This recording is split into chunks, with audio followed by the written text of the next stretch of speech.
بسم اللہ الرحمن الرحیم۔ پارہ نمبر 3۔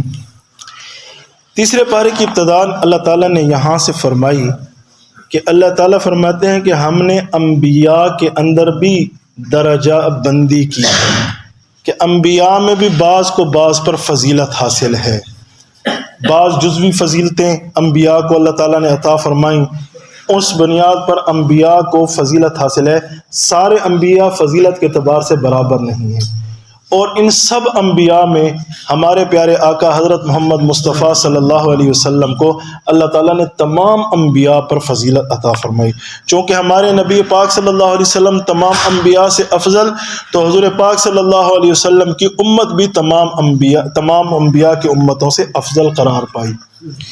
آگے اللہ تعالیٰ نے قرآن کریم کے اندر جو قرآن کی سب سے عظیم الشان آیت ہے اس کا تذکرہ فرمایا، جس کو ہم آیت الکرسی کے نام سے جانتے ہیں۔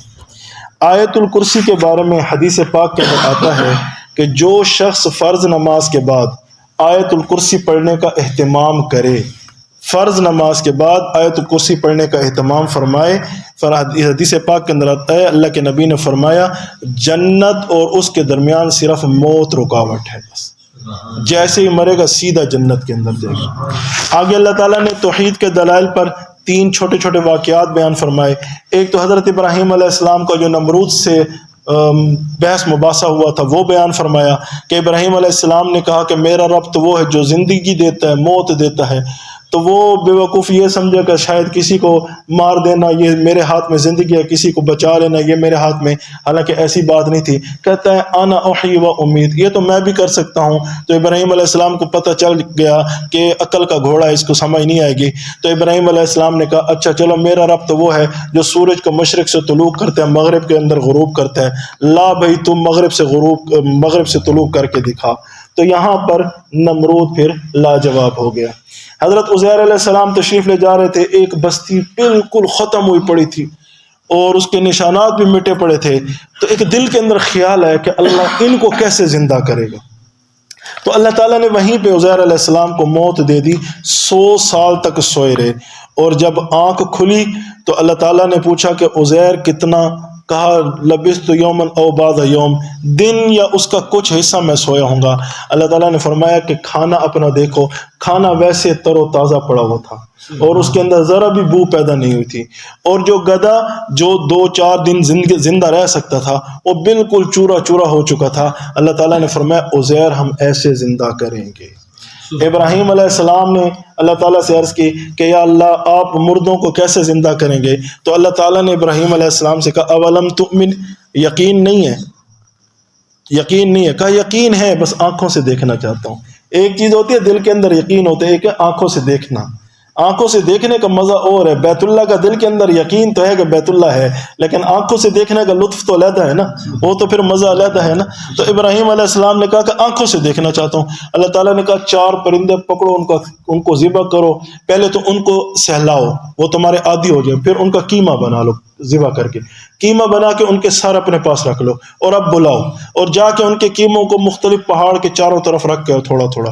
اب جیسے ہی انہوں نے ابراہیم علیہ السلام جیسے ان پرندوں کو بلاتے تھے، تو جیسے ایک پرندے کا سر اٹھایا بلایا تو گوشت کا کچھ حصہ یہاں سے اٹھ رہا ہے، کچھ یہاں سے، کچھ یہاں سے، آ کے وہ پرندہ پورا کا پورا بنتا ہے اور ابراہیم علیہ السلام کے سامنے کھڑا ہو گیا۔ اللہ تعالیٰ نے فرمایا ابراہیم ہم ایسے زندہ کریں گے، ہمارا رب اتنی طاقت والا اللہ ہے۔ آگے اللہ تعالیٰ نے صدقے کی 2 مثالیں دی ہیں کہ صدقہ 2 قسم کا ہوتا ہے، ایک ہے رب کی رضا کے لیے صدقہ دینا، ایک ہے ریاکاری کے طور پر صدقہ دینا۔ رب کی رضا پر صدقہ دینے پر کیا ملتا ہے، اس کی مثال قرآن نے یوں بیان فرمائی۔ ایک زمیندار نے زمین کے اندر دانہ بویا، اس کے اندر سے کوپل نکلی، اس کے اندر سے سٹے لگے، ان سٹوں میں دانے آئے، تو وہ ایک دانے سے سینکڑوں دانے وصول کر لیتا ہے۔ اللہ تعالیٰ فرماتا ہے جو اللہ کی رضا کے لیے اللہ کے نام پر خرچ کرے گا، اللہ اس کو ایسے ثواب عطا فرمائے گا، 1 روپے پر ہزاروں لاکھوں روپے وہ اجر کما سکتا ہے۔ اور جو شخص ریاکاری کے طور پر صدقہ دیتا ہے تو اس کے لیے قرآن نے کہا کہ جیسے ایک پتھر کی چٹان، اس پر تھوڑا سا مٹی جمی ہوئی تھی، کسی نے وہاں پر دانہ لگا دیا، اب بتاؤ بارش کا ایک چھینٹ آئے گا، وہ دانہ بھی بہا کر لے جائے گا، وہ مٹی بھی بہا کر لے جائے گا، اس کے ہاتھ کچھ نہیں رہے گا۔ فرمایا کہ ریاکاری کے طور پر صدقہ دینا ایسا ہے۔ آگے اللہ تعالیٰ نے سود کے بارے میں بتایا کہ سود اور صدقہ دو علیحدہ متضاد نظام ہیں۔ سود سخاوت، اس کے اندر بخل ہے، اور صدقے کے اندر سخاوت ہے۔ سود کے اندر گندگی ہے، صدقے کے اندر پاکیزگی ہے۔ سود کے اندر ایک دوسرے کا تعاون نہیں ہے، بلکہ خود غرضی اس کے اندر چھپی ہوئی ہے، اور جبکہ جو صدقہ ہے اس کے اندر تعاون ہے۔ سود کے اندر انسان واپسی کی تمنا نہیں کرتا، جو دے دیا اللہ کے نام پر دے دیا۔ صدقے میں تو اپنا راس المال بھی واپس چاہتا ہے اور اس سے زیادہ واپس چاہتا ہے، لہٰذا صدقہ دینے والا اللہ کا دوست، سود کھانے والا اللہ کا دشمن ہے۔ اور قرآن نے، حدیث نے اتنی سخت وعید اور کسی عمل پر نہیں بتائی جتنی سود پر بتائی ہے، کہ ارشاد فرمایا کہ سود کھانے والا اور سود کمانے والا، سود دینے والا، سود لینے والا، یہ اللہ اور اس کے رسول کے ساتھ اعلان جنگ ہے۔ اللہ سے کوئی جنگ جیت سکتا ہے؟ اللہ سے کوئی لڑ سکتا ہے؟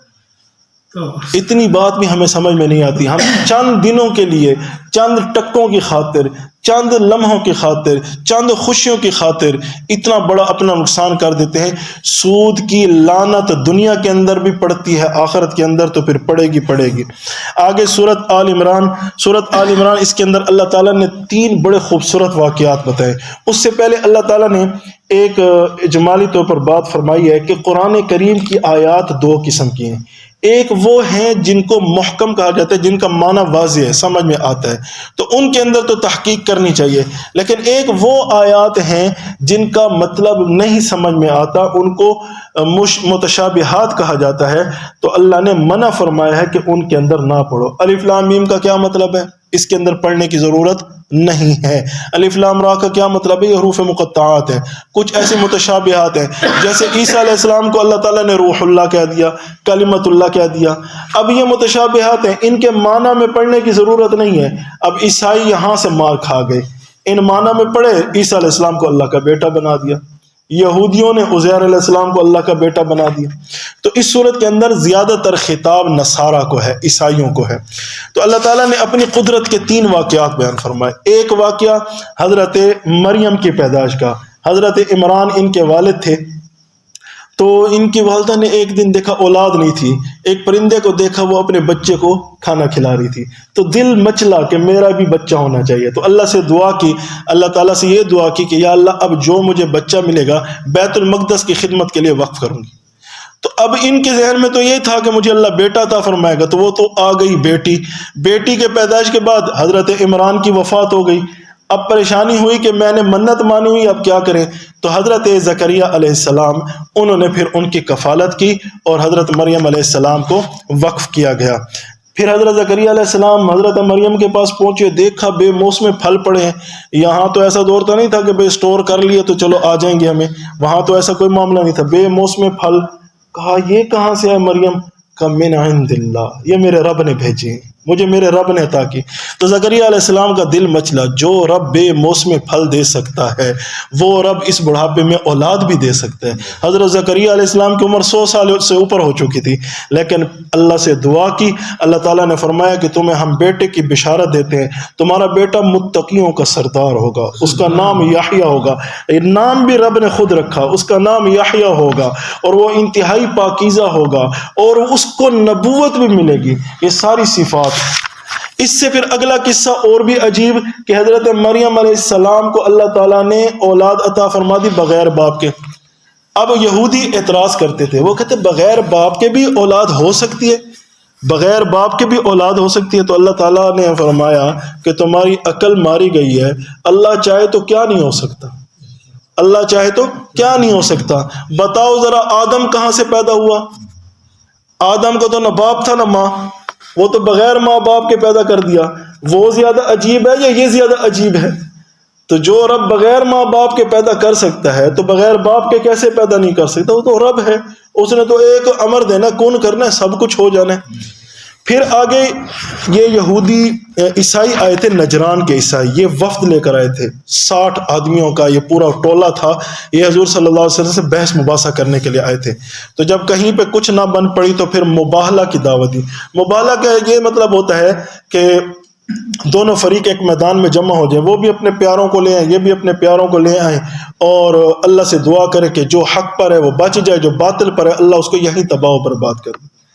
تو حضور صلی اللہ علیہ وسلم نے کہا چلو آؤ پھر مباہلہ کرتے ہیں، باقی باتیں چھوڑو، بحث مباحثہ چھوڑو، دلائل چھوڑو، آؤ اکٹھے ہو جاتے ہیں اور مباہلہ کرتے ہیں، تم بھی اپنے سارے کے سارے پیاروں کو اکٹھے کر کے لے آؤ، میں بھی لے آتا ہوں۔ حضور صلی اللہ علیہ وسلم نے حضرت علی کو بلایا، حضرت فاطمہ کو بلایا اور ان کو بلایا مباہلے کے لیے۔ اب بعض لوگ بڑا ایک چھوٹا سا اشکال وہ بھی دور کرتا چلوں، بعض لوگ یہ کہتے ہیں کہ حضور صلی اللہ علیہ وسلم کی بیٹی ایک تھی، چار نہیں تھی، اگر چار ہوتی تو حضور صلی اللہ علیہ وسلم اس مباہلے میں اپنی بیٹیوں کو بھی بلاتے، صرف حضرت فاطمہ کو کیوں بلایا؟ اور بھائی مباہلہ ہوا ہے 10 ہجری میں، اور 10 ہجری سے پہلے تینوں بیٹیاں فوت ہو چکی تھیں، اب فوت ہونے والوں کو کیسے قبر سے نکال کر لے آتے؟ وہ تو فوت ہو گئی تھیں، لہذا 10 ہجری کو مباہلہ ہوا جس میں باقی بیٹیاں فوت ہو چکی تھیں، حضرت فاطمہ حیات تھی تو ان کو حضور صلی اللہ علیہ وسلم نے بلا لیا۔ تو خیر ان کے پھر 14 بڑے بڑے سردار تھے، انہوں نے کہا کہ مباہلہ نہیں کرنا، اپنے عیسائی سے مباہلہ نہیں کرنا، ہمیں پتہ ہے یہ حق ہے، سچ ہے، مباہلہ کرو گے دنیا میں عیسائیت ختم ہو جائے گی۔ اور آپ نے فرمایا کہ اگر عیسائی مباہلہ کر لیتے اللہ قیامت تک کے لیے دنیا سے عیسائیت کو ختم فرما دیتے۔ اللہ تعالی ہمیں ان باتوں پر عمل کرنے کی توفیق عطا فرمائے۔